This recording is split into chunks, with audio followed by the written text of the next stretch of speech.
Hello, everybody. I am BlueBelle, and you are watching Total Entertainment.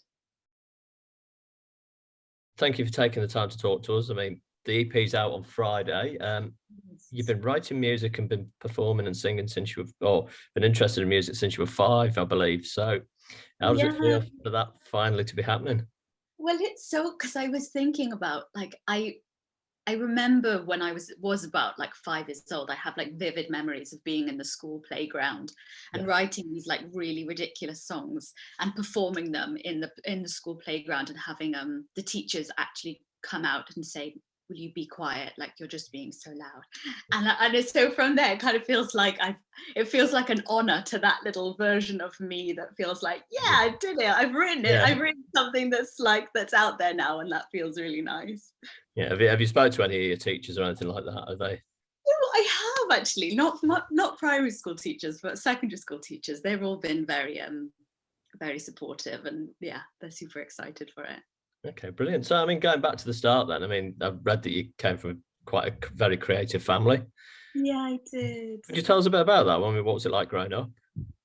Well, so I have 5 sisters, Yeah. and they're all insane.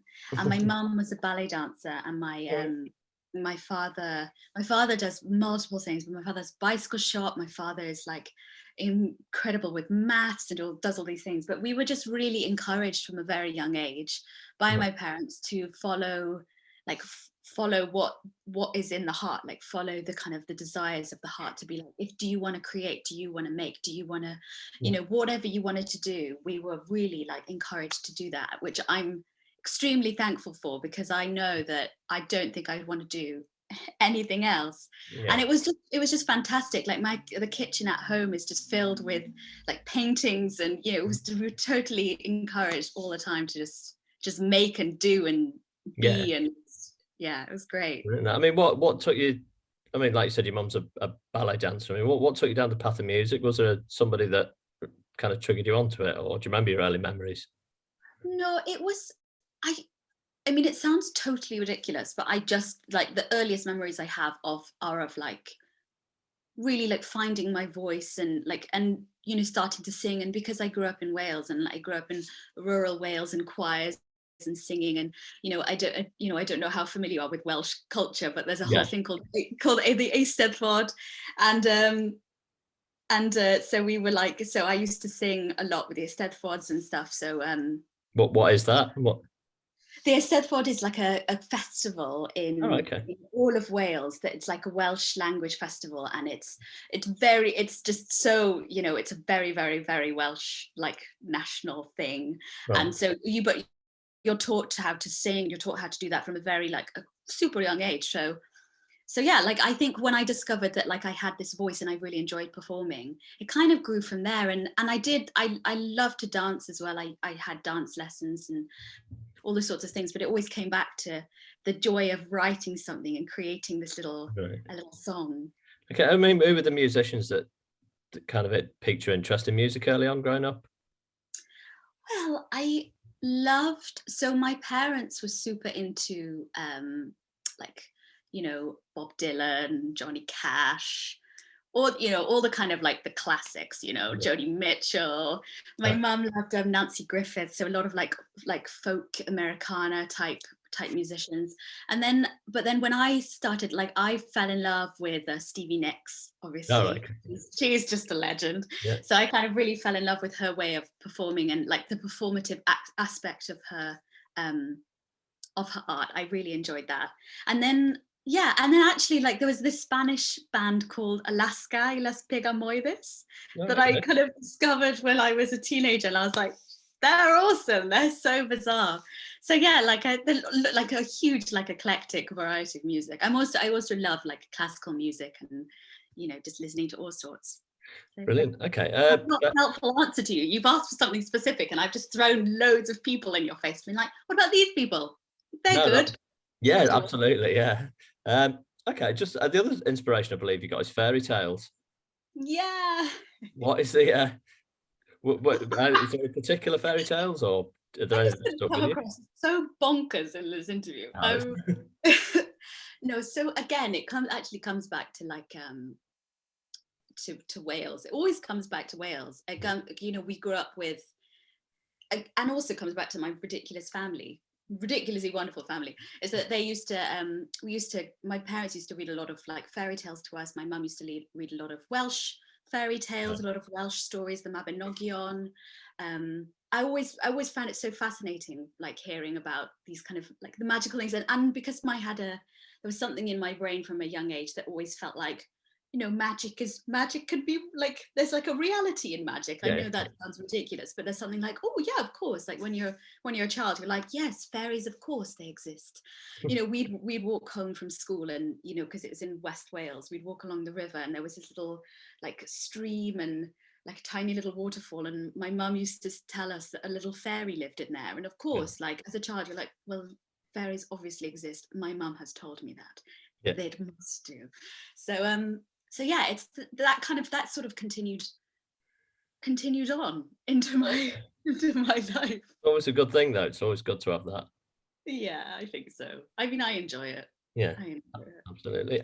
Other thing as well, I mean, you've talked about your mum and you've talked about your sisters already. I mean, the power of women is another big inspiration for you. I mean, having 5 sisters must have been a huge learning for you. What did you kind of take away from them, or what did you learn from them?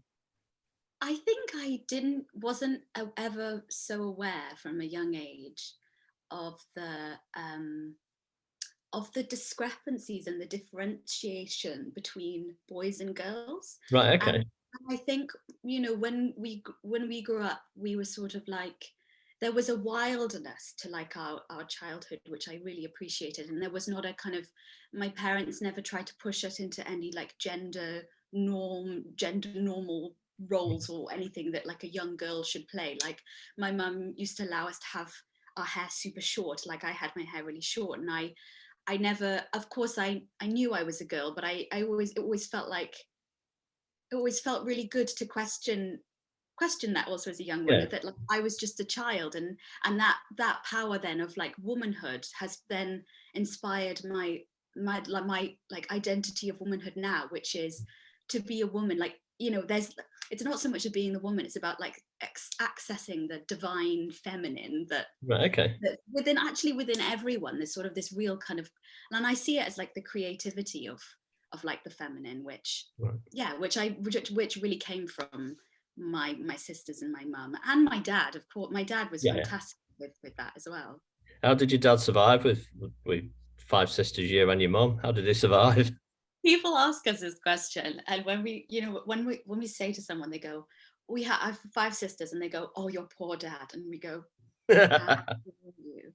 he's a lucky man. So I'm going to give you that answer and say he's a lucky man to have 5 daughters, 6 daughters, and a wife. Brilliant. No, I think he has a good time. We challenge him. Speaking of good times, I mean, what's your favourite childhood memory with your sisters? Oh, so many. We loved to go mud skiing, which was, we lived by the river, and so we'd go out, and my mum hated this because it was so messy. We'd go out to the river, and like when the tide was out, we'd like skate along the mud and get covered in mud, and it was very fun. And that feels like you know, when you know that laughter you'd get as a child, where like it's uncontrollable. Oh, I still get that now. Yeah, it's so ridiculous good. things. It's so good. It's the best feeling. You're like, oh my goodness, so nice.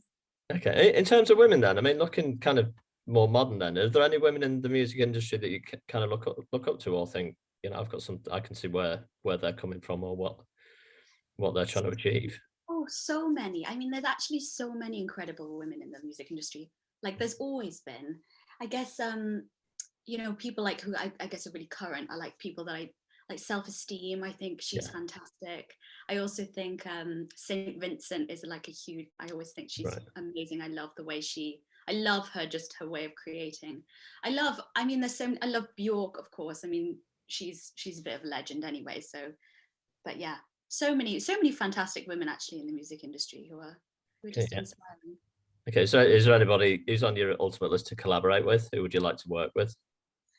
Oh, that's a good question. Do you know what? I actually might say a collaboration with Bjork would be like nice. I mean, it would be bonkers, but it would be great. That's why should it be any other way? And why would you ever want it to be any other way? Absolutely. Okay, I mean, just going back to your sisters, you've kind of kept that bond going, that close bond going. They're working on your music videos. Yes. What was the thought process? Kind of what was the thought process behind that? Because they're amazing and I want to celebrate them. But because they're actually like they're so talented. I'm like so lucky because it's as a young artist and I'm like just emerging and just starting out and I've got the most incredible like team of people who've been helping, but things can be expensive and it's just been so wonderful where I can go to my family and say, look, I've got a question, would you do me a favor? And they're like, okay, fine. Brilliant. buy me a cup of tea or something and we'll be fine. Okay, brilliant. Going back to your childhood, then again, like you said, music was a big influence on you growing up. Who did you imitate in front of the mirror with a hairbrush? There's got to be one. Come on. That's so good. Do you know what? I'm going to be really honest and actually, because I don't even need to say that. I loved Kelly Clarkson and Avril Okay. Lavigne. Avril Lavigne and Kelly Clarkson. I Oh, love them. brilliant. Honestly, I think I would really fangirl if I met both of them, and they were amazing for a young me. Brilliant. Okay. Just going back, like you said, you've the EP's coming out now. You've been wanting to do music since you were 5. Has your vision changed going forward? I mean, what are your goals going forward? What do you want to achieve? What would make you happy or satisfied? Good question. And actually, it's a good question because it's something that has been on my mind recently. That I feel somehow there's been like a new paradigm shift within myself, because usually I feel like I'm like constantly striving to just go and get it and do it Yeah. and and then obviously and that was that's a great energy to have because it means that stuff gets done. But right now the shift within me is to continue to create from a place of real love. I know Yeah. that sounds super wanky. I don't know if I can say wanky. I'm so sorry. That's absolutely fine by me. Good. Well, I know it sounds super wanky, but it is just like to create from that place and not from a place where I'm trying to like appease anyone or I'm trying to fit myself into some sort of kind of shape that feels like that's where I need to be in order to like be accepted by the industry. It's like that is so boring for me. Absolutely. I don't want to do that and I never want to do that. And so if people then, and actually it feels really exciting when people don't like the music because I'm like, well, good.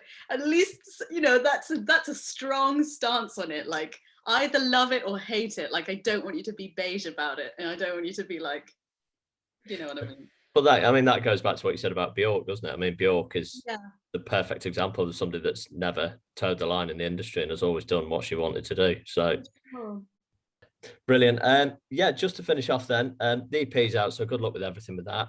Thank you so much. 2022 then, I mean, what's the rest of the year hold in store for you? What can we expect from you?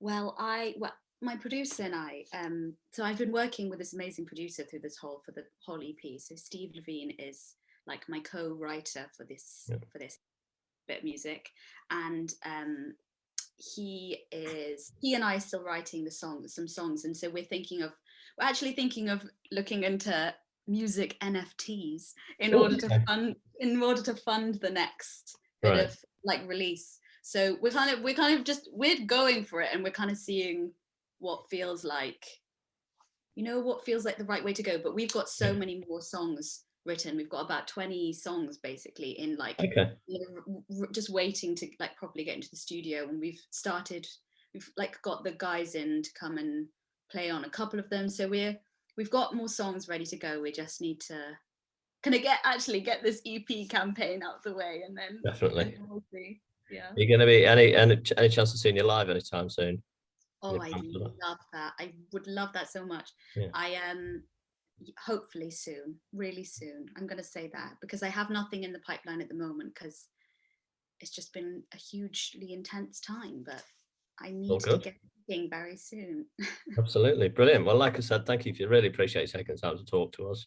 Oh, it's been so nice to meet you. Thank you so much for having me.